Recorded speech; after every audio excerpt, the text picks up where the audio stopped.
अस्सलाम वालेकुम नाजरीन कराम, आप देख रहे हो द टाइप राइटर। मैं हूं जावेद खान। आपको बताना चाहूँगा कि आज जम्मू कश्मीर असेंबली में ऐतिहासिक दिन था, क्योंकि 3 साल जिस तरीके से पिछले 5 साल पहले जो फैसला लिया था उस पर एक रेजोल्यूशन पास किया है जम्मू कश्मीर की असेंबली ने। और इस असेंबली में जिस तरीके से 370 को लेकर रेजोल्यूशन पास किया गया है उसमें अब 3 बड़े सवाल निकल के सामने आते हैं। 3 बड़े सवाल ये हैं कि बीजेपी के नेता कहते हैं, यानी कि बीजेपी के जो अपोजिशन लीडर बनाए गए हैं सुनील शर्मा, वो कहते हैं कि आखिरकार जो रेजोल्यूशन 370 पे पास हुआ है उसमें जो प्री पोल अलायंस हुआ है कांग्रेस के साथ, कांग्रेस का क्या स्टैंड है। क्या कांग्रेस 370 की इस रेजोल्यूशन में हामी भरती है, कांग्रेस से पूछा जाए। सवाल नंबर 1।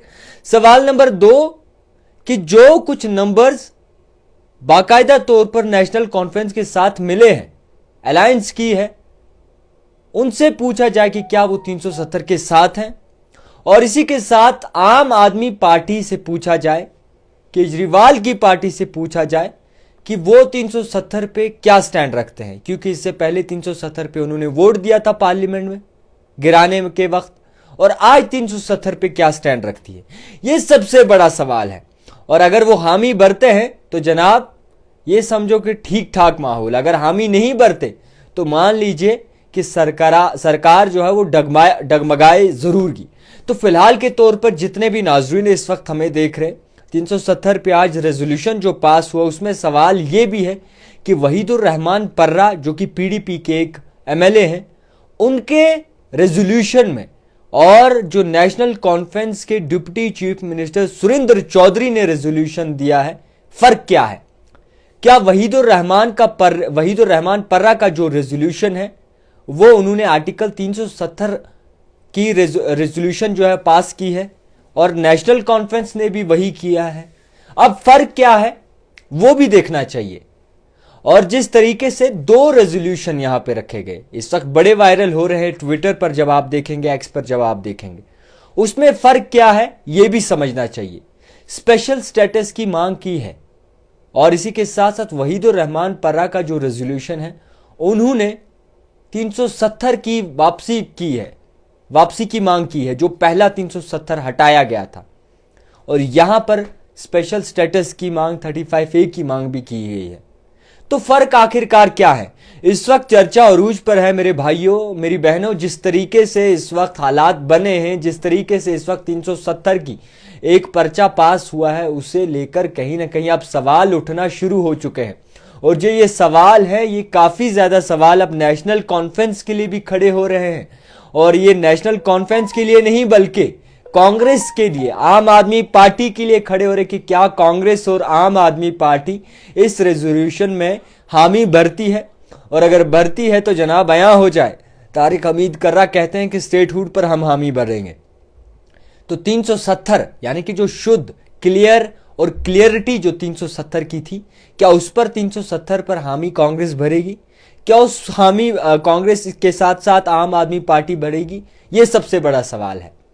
अब आएगी बात पानी, बिजली और इसी के साथ साथ रोजगार की, यानी कि जो बड़ा वादा था, जो बड़े पैमाने पे वादा किया था नेशनल कॉन्फ्रेंस ने, वो किसी तरीके से एडजस्टमेंट करके वो पर्चा सामने तो ला दिया है।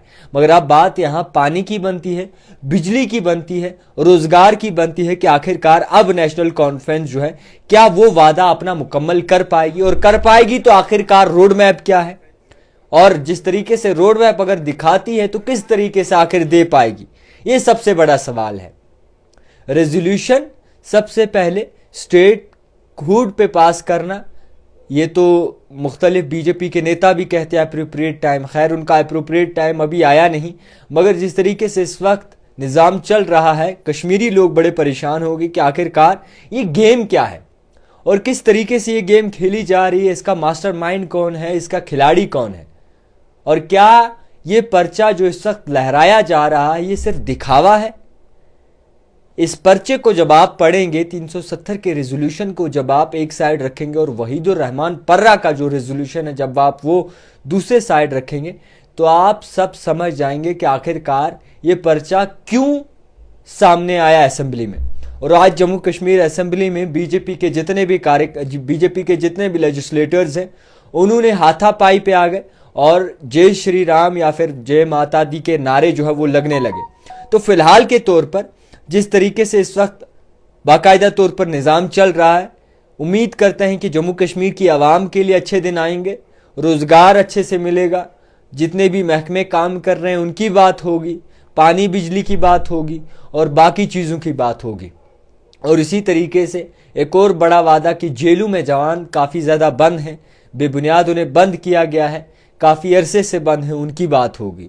और इसी के साथ साथ वो बात भी होगी जो पहले जो है आटा चावल देते थे उस चीज़ पे गौर फिक्र किया जाएगा।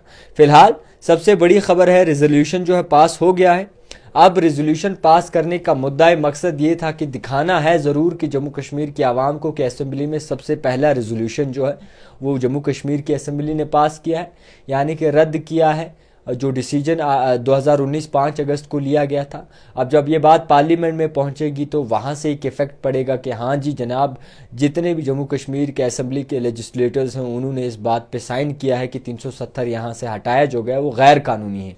ये बेनिफिट ज़रूर मिल सकता है। फ़िलहाल पार्लियामेंट एक बड़ा सदन है, उस पर क्या फ़ैसला लिया जाता है, उस पर बात क्या है, सुप्रीम कोर्ट है, तो वो खैर दूर की बात है। तो उम्मीद करते हैं लोगों के मसले मुद्दे हल होंगे ताकि इन्हें भी राहत मिले और कहीं ना कहीं इनका वोट जो है अपनी जगह लगे। देखते रहिए द टाइपराइटर जावेद खान के साथ।